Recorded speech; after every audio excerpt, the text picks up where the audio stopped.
Majority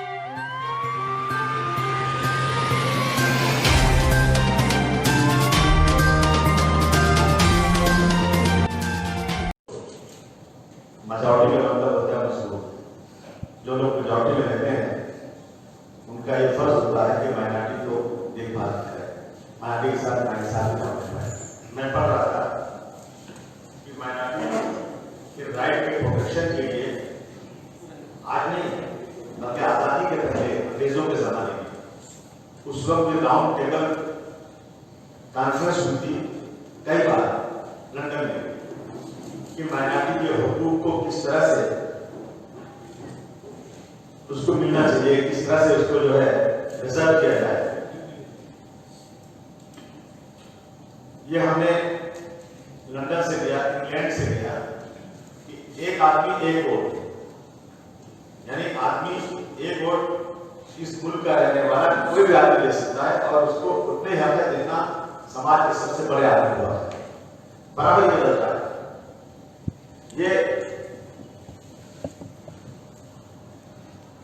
तय हो गया कि जब अगर ये तय हो जाए कि मेजॉरिटी के ऊपर ही फैसला होगा तो फिर माइनॉरिटी ना जाए। अगर 100 आदमी 20 आदमी माइनॉरिटी में है और 80 आदमी मेजॉरिटी में और हाथ उठा के फैसला से पार्लियामेंट करता है कि 543 की पार्लियामेंट में 273 लोग हाथ उठाकर जो फैसला करेंगे वही कानून बनेगा, तो जो माइनॉरिटी को लोग वो कौन जाता है तो वो अपना फैसला कैसे करेंगे। 3 बार इस पर कॉन्फ्रेंस हुई है लंदन के अंदर, लेकिन ये कॉन्फ्रेंस फेल हुई। इस कॉन्फ्रेंस के अंदर डॉक्टर भीमराव अम्बेडकर और सर आगा खान, राव बहादुर, मनीष साइगोन, ये साइयों की तरफ से ये सब लोग बैठे उसमें कि किस तरह से माइनॉरिटी के हक की लड़ाई लड़ी जाए, लेकिन इस पर फैसला नहीं हो पाया। जब इसमें फैसला नहीं हुआ इस पर और 1947 में जब देश आजाद हुआ तो नतीजा क्या निकला? नतीजा निकला कि इसी के ऊपर भारत के 2 टुकड़े हो गए, हिंदुस्तान पाकिस्तान बन गया। और अब जब से मोदी जी की सरकार है, मैं मोदी की सरकार के उसके पहले की अगर आता है 1965 में एक पार्लियामेंट में इंदर मल्होत्रा जो सेंट्रल सेक्रेटरिएट के अंदर इन्होंने एक सर्वे करके बताया कि सेंट्रल सेक्रेटरिएट में फर्स्ट ग्रेड के सर्विसेज में जहां 681 जो नौकरी करते हैं वहां सिर्फ मुसलमान के काम करते हैं। ये आजादी के बाद और उसके बाद 1971 में वजीर होम मिनिस्टर लोकसभा में मिस्टर राम निवास बिरथा, इन्होंने एक सवाल के जवाब में बताया कि जहां 2000 लोग हैं वहां 4 लोग हैं 4 मुस्लिम काम करते हैं, या मेडिकल जॉब में 9900 लोग हैं वहां मुसलमान 21 काम करते हैं, जहां 140 लोग हैं सेक्रेटरिएट में वहां 2 लोग काम करते हैं, एक डिपार्टमेंट में 395 लोग वहां 5 मुसलमान काम करता है, एक जगह 1666 लोग हैं वहां 12 मुसलमान और 4560 की मेजॉरिटी है सिर्फ 19। आजादी के बाद 1952 पेपर में 1952-53 में जवाहरलाल नेहरू ने कहा यह बहुत तशवीश की बात है, बहुत फिक्र की बात है कि आज फौज में मुसलमान दाल में नमक के बराबर रह गया है। और अब जब से मोदी जी सरकार आई तब तो माशाअल्लाह देखिए क्या होता है, कोई सुनने को मिल जाए। इसके पहले रिपोर्ट आई थी वो सच्चा कमेटी की, मैं पार्लियामेंट में था, मुझे अच्छी तरह याद है कि हमें दिल्ली में एक क्लब में बुलाया गया और जो इसके मेंबरान थे सच्चा कमेटी के, उन्होंने हम लोगों से बातचीत किया कि जब इस रिपोर्ट में क्या हमने पाया? जब पहली बार उन्होंने कहा कि हमारी सर्च कमेटी की रिपोर्ट पूरे देश में गई, जहां जहां माइनॉरिटी के लोग रहते हैं, माइनॉरिटी जो डोमिनेटिंग एरिया है, वहां सर्वे किया, तो जब पहली बार उन्होंने कहा तो मेरे पैर के नीचे से जमीन निकल गई। उन्होंने कहा कि जिन जिन इलाकों में मुसलमान रहता है, माइनॉरिटी में तो शायद मुसलमान नहीं है, लेकिन मुसलमानों के बारे में उन्होंने बताया कि जहां जहां मुसलमान रहता है वहां जानबूझ करके बिजली का कनेक्शन कम कर दिया जाता है ताकि मुसलमान अंधेरे में रहे, इसको उजाला नसीब न होने पाए। सच्चा तो मुसलमान नहीं थे, लेकिन वो हिट कर रहे थे। दूसरा नुकता इन्होंने बताया कि जिन जिन इलाकों में मुसलमान रहता है जानबूझ करके पानी का प्रेशर कम कर दिया जाता है ताकि पानी न मिले। और इस बात को मैंने अपना देखा है। इसी मुंबई के अंदर मानकुछ गोंडी लोग कहते थे पानी पानी पानी चिल्लाते थे और पानी नहीं गिरता था। वजह से क्या है? हम माइनॉरिटी में, आप इस बात को मानेंगे कि हमारा मुसलमान कोई भी मंत्री आज टिकट मांगने वाला नहीं है। आज हमारा मुसलमान अगर कोई है तो अपनी पार्टी का चपरासी है। आप के लिए तो नवाब मलिक, आरिफ नसीम, अभी एक नया आए हैं मोहम्मद असलम, जितने भी नाम देंगे ये बेचारे तलवे चाटते हैं प्रधानमंत्री के और पार्टी के प्रेसिडेंट लोगों की कि भाई तुमको जो भी करना करो, मुझे मंत्री का पद दे दो, नहीं दे दो तो जो बता के लाभर्ती दे दो, मेरे को जाने को मिल जाए, काम हो जाएगा, ये भाग हो जाएगा। अरे रिजर्वेशन नहीं मिल जाए, नहीं रिजर्वेशन कौन दिलाएगा? आप बोले मैं रिजर्वेशन दिलाओ, उधर प्रधानमंत्री काम पकड़ लेगा, आपको कभी देरी में प्रधानमंत्री का चिंता खत्म। तो माइनॉरिटी में रहने का कितना वो है, आप इस बात को देख लीजिए। आप किसी चीज को देखिए, आजाद इसमें डॉक्टर भीमराव अम्बेडकर ने कानून बनाया और उन्होंने कहा कि सिर्फ मुस्लिम नहीं, जो अनटचेबल लोग, पहले दलित को अनटचेबल बोलते, अनटचेबल एससी एसटी, मुस्लिम, क्रिश्चियन, जैन, पारसी, बुद्धिस्ट और अभी तो वो भी आ गए लोग, क्या नाम है, जूस, यहूदी, ये सब माइनॉरिटी। ठीक है, हालत सबकी खराब, सबसे ज्यादा खराब किसकी है? मुसलमान। आज आप देख रहे हैं किसानों का आंदोलन चल रहा है, मैं दावे से कहता हूं कोई मुसलमान आंदोलन करके दिखाए, लाशों के बाद पता नहीं चलेगा कहां चलेगा। हमें कहा डॉक्टर भीमराव अम्बेडकर ने आसमान में जाकर बैठा कोई व्यक्ति हो या सड़क पर भीख मांगने वाला कोई हो, दोनों में अंतर का इंसाफ मिलेगा। कहां मिल रहा है? नहीं मिल रहा है। आज जब जिहाद के नाम पर मुसलमानों को परेशान किया जाए, जब भी मौलाना साहब ने बताया जब जिहाद नाम की कोई तंजीम है नहीं। एनआईए, नेशनल इन्वेस्टिगेटिव एजेंसी, जो भारतवर्ष की सबसे बड़ी एजेंसी है, जो बहुत ही बारीकी से इंक्वायरी करती है, उसने इंक्वायरी किया केरल के केस में और कहा कि सर, उसने कहा और हाईकोर्ट के जज ने फैसला किया कि ये किसी का पर्सनल शादी ब्याह का मामला हो सकता है, लेकिन लव जिहाद नाम की कोई तंजीम देश में नहीं। आज कन्वर्जन के यूपी में आया, जबकि कानून कहता है कि 18 साल उम्र के बाद कोई भी व्यक्ति अपनी मर्जी से अपने किसी धर्म में जा सकता है, तो उसको रोक नहीं सकता।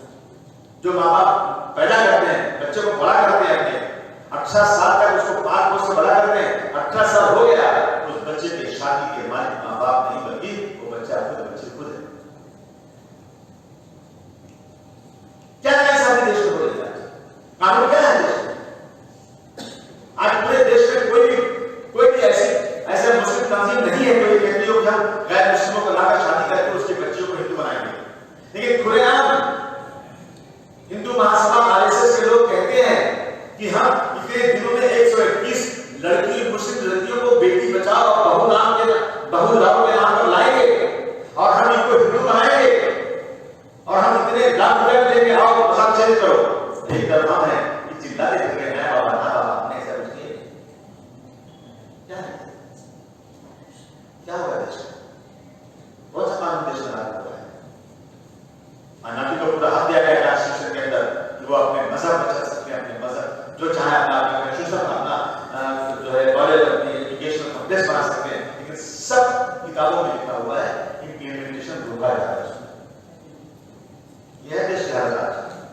इसलिए हमने सोचा कि कम से कम हम अपने कौम के लोगों को बुलाएं, अखबार वालों को बुलाएं, उनके सामने बातें करें कि भाई इस देश में जो हो रहा है उसको कम से कम कहीं न कहीं रोके जाना चाहिए, वरना फिर वही हालत हो जाए देश में कहीं कि जो एक बार ये देश बन चुका है, बदल टुकड़े टुकड़े हो चुका है, अब इस देश में टुकड़े नहीं होना चाहिए, क्योंकि हमारा देश एक विशाल देश है जहाँ हिंदू मुस्लिम सिख ईसाई सब रहते हैं, सबके लिए कानून बना हुआ है और इस कानून को तोड़ने की कोशिश हो रही है।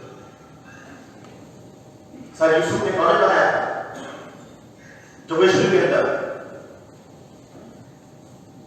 पैसा निकला जमीन और अंग्रेजों से एग्रीमेंट किया। यह पैसा सर यूसुफ का था, किसी के बाप का नहीं था, किसी अंग्रेज हुकूमत का नहीं था कि भाई माइनॉरिटी कमजोर है इसलिए मैं अपने पैसे से जमीन खरीदता हूं, कॉलेज बनाता हूं, यहां पर हॉस्टल बनाता हूं, ये बच्चे इसमें पढ़ेंगे। और 1947 तक बच्चे पढ़ते थे उसमें। जैसे आजादी आई सरकार ने कहा नहीं, ये माइनॉरिटी का कॉलेज नहीं होगा, ये सरकारी कॉलेज होगा। हम चिंता है। और जो लोग जब वोट देना था तो चाहे शरद पवार साहब हो, चाहे विलास राव जी हो, चाहे कौन, ये दोनों पार्टियां जो माइनॉरिटी का वोट लेती है, इन्होंने अपने मैनिफेस्टो में लिखा कि वोट लेना था ना कि हमको वोट दो, हम चुन कर आएंगे ना तो तुम्हारा कॉलेज, तुम्हारी जगह सर यूसुफ कॉलेज की जगह इस्माइल यूसुफ कॉलेज दे देंगे आपको, क्योंकि आपके पास एजुकेशन कॉम्प्लेक्स नहीं है, आप लोग एजुकेशन में पीछे जा रहे हो, आपका रिजर्वेशन नहीं है, आपको आपकी जमीन जो हमने हराम होने में किया वापस दे देंगे। हम बार बार कहते हैं सर दे दीजिए, हमारी जमीन नहीं दे,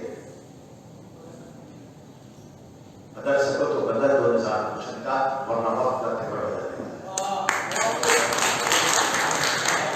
इनके बात जमीन नहीं है, हम लोग नहीं दी जा रही, बार बार कोशिश करने के बाद इनके पास सुन रहे हैं। मुझे याद आ रहा है मैं जब पढ़ रहा था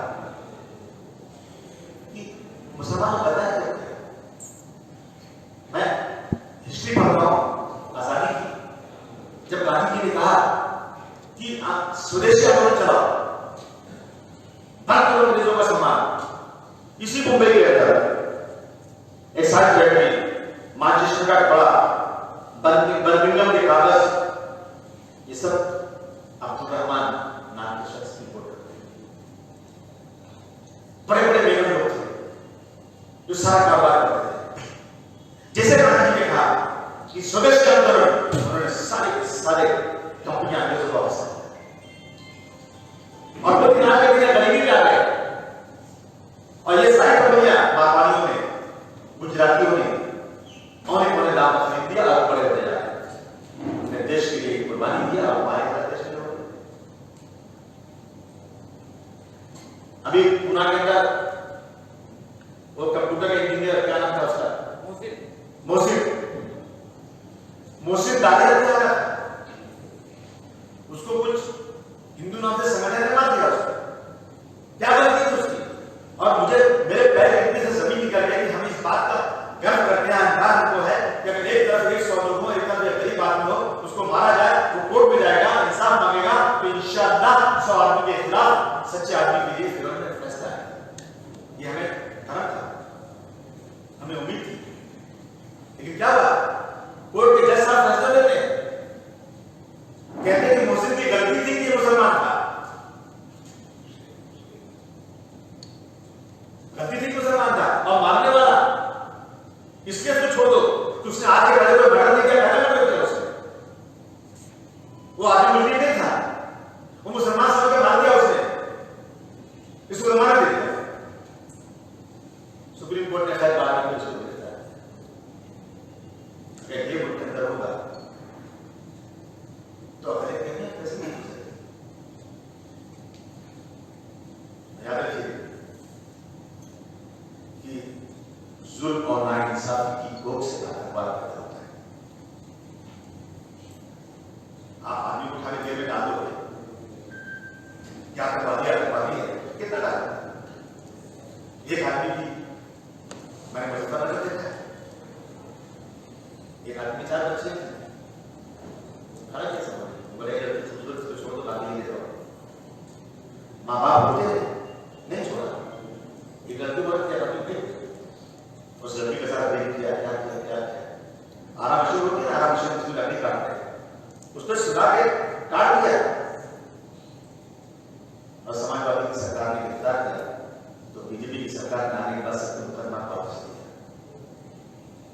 क्या होगा कैसे इंसान?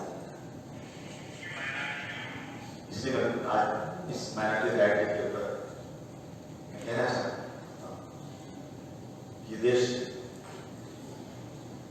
इंसानियत के नाम से चलना चाहिए। ये लाल हरे पीले गुलाबी बैगनी और सफेद फूल खिलते हैं तो बनती है बाहर। ये हिंदू मुस्लिम सिख ईसाई पारसी जब साथ चलते हैं तो चलता है मेरा।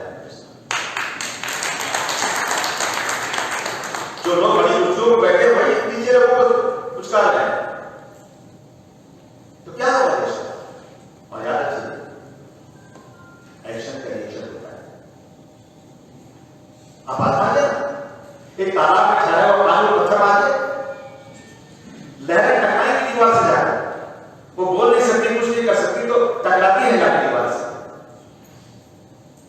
एक मरते हुए आदमी के बदन में सांस दाखिल होगी ना, उसको मारो झापड़ रिएक्ट करेगा, मारने का रिएक्शन तो जरूर है, बदन मिलेगी। और एक कुत्ते को शेर दौड़ाए, कुत्ता बिल्ली को शेर दौड़ाए, बिल्ली भागी की भागी, जब उसे लगेगा अब मेरी जान बचने वाली नहीं है तो एक बार पलटेगी और शेर का हुक्का करेगी, फिर मर जाएगा। एक्शन का रिएक्शन बहुत खतरनाक। ऐसा ना हो कि एक्शन का रिएक्शन शुरू हो जाए। देश कमजोर की मदद होना चाहिए। आज हमारे पास पार्लियामेंट में कितने लोग? भारत में मुसलमान की तादाद ऑफिशियल जो गवर्नमेंट बताती है वो 14% और लोकसभा में हम 4.9%। हम सेंट्रल गवर्नमेंट के मुल्कों में 3.7%। 28 रियासत, देश के 28 स्टेट के अंदर डीजीपी और चीफ सेक्रेटरी एक मुसलमान है। धर्म के नाम पर किया जा रहा है। तो मोदी जी इस मुल्क को म्यांमार बनाना चाहते हैं। CANCR ये क्या है? एक ही बात कहना चाहता हूं दोस्तों, 50-70 सालों से सोई हुई अपनी कौम मैं उसको नींद से जगाने आया हूं। 70 सालों से सोई हुई अपनी कौम मैं उसको नींद से जगाने आया हूं। तमाम कौमों ने तैयारी अपनी कर दी है, इस बात की तुमको खबरदार है।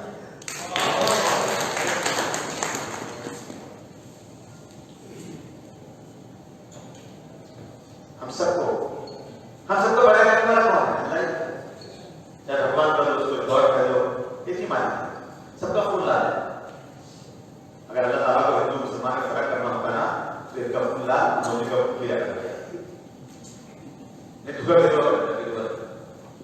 लेकिन उसका भी ना है, सबका खून एक ही तरह है, सब पैदा होते हैं एक ही तरह से। चाहे दुनिया में सबसे बड़ा आदमी हो, ईमान पेट से रोते निकलता है, ये सब भीख मांगने वाले का बच्चा भी मांगे पेट से रोते निकलता है और मरता नहीं सब साथ में। इस 50-60-70 साल की जिंदगी में लोगों ने मेजॉरिटी माइनॉरिटी गरीब हिंदू मुस्लिम के नाम पर जो फर्क कर दिया ना, उस फर्क को खत्म कर दो, खत्म करो उस फर्क को, इंसानियत के नाम पर। और मैं खास तौर से माइनॉरिटी के लोगों से कहना चाहता हूँ, ये माइनॉरिटी राइट कॉन्फ्रेंस है, माइनॉरिटी लोगों से कहना चाहता हूँ कि हम एक ऐसा माहौल बनाएं कि जहां मेजॉरिटी के लोग अगर माइनॉरिटी के एरिया में रहते हैं उनसे कह दो हम माइनॉरिटी के लोग हैं लेकिन हमें हमारा मजहब समझना है। अगर तुम्हें रात को फूल की जरूरत पड़ेगी तो कोई मेजॉरिटी का आदमी नहीं, माइनॉरिटी का आदमी अपनी मदद करेगा। मेजॉरिटी के लोग माइनॉरिटी के साथ खड़े होना चाहिए और ये ना कि बिल्कुल मेजॉरिटी जो फैसला करेगी वही माना जाएगा, बिल्कुल हम बिल्कुल हमको नहीं है। हमारा राइट माइनॉरिटी का राइट रिजर्व होना चाहिए और उसके साथ नाइंसाफी बंद होना चाहिए। माइनॉरिटी के लोग जहां चाहे अपनी मस्जिद बनाए, जहां चाहे अपने मजहब के नाम करें, उनके मजहब में इंटरफियरेंस करना बिल्कुल मना था, लेकिन खिलाफ इंटरफियर किया होने के जहां फैसला नहीं उनके खिलाफ होगा तो बहुत जरूर होगा इंशाअल्लाह फैसला होगा। बाबरी मस्जिद का फैसला कैसे हो गया? मैं धड़ल्ले से शादी छोड़कर बोलता हूं, जैसा आपने कहा था कि फैसला जो है ना आस्था के नाम पर नहीं होगा। हम लोग बड़ा खुश हुए, अच्छा आदमी है ये पहले बोलता है कि कितना फैसला आस्था पर होता है, आस्था पर नहीं होगा। बाबरी मस्जिद में रात को 1949 को आकर मूर्ति रखी गई, बहुत गलत हुआ, उन्होंने 17 को बाबरी मस्जिद डिमोलिश कर दी गई, हमने और ताने बनाए, बहुत अच्छे आदमी। आपने फैसला किया जिसने बाबरी मस्जिद शहीद किया था उसी को दे दिया था, मस्जिद ना हो। ये फैसला आस्था का हुआ कि नहीं हुआ? आस्था का फैसला हो गया तो कहां जाएंगे? ये रहेंगे, इसी मुल्क में रहेंगे और मरेंगे भी, जिएंगे भी नहीं पर। और इस मुल्क को फिर बढ़ने नहीं देंगे। मोदी जी समझ ले रहे हैं इस बात को। ये मुल्क हम सबका मुल्क है। हम अपने हमारे पुरखों ने इस मुल्क को अपने खून पसीने से सींचा है। अभी हैदराबाद गए थे, हैदराबाद में निजाम का खत्म करते हैं, अरे बेशरम वही निजाम थे जिन्होंने लाल बहादुर शास्त्री को बुलाकर 5 टन सोना दिया था, 5 टन सोना। वही निजाम था, 5 टन सोना दिया।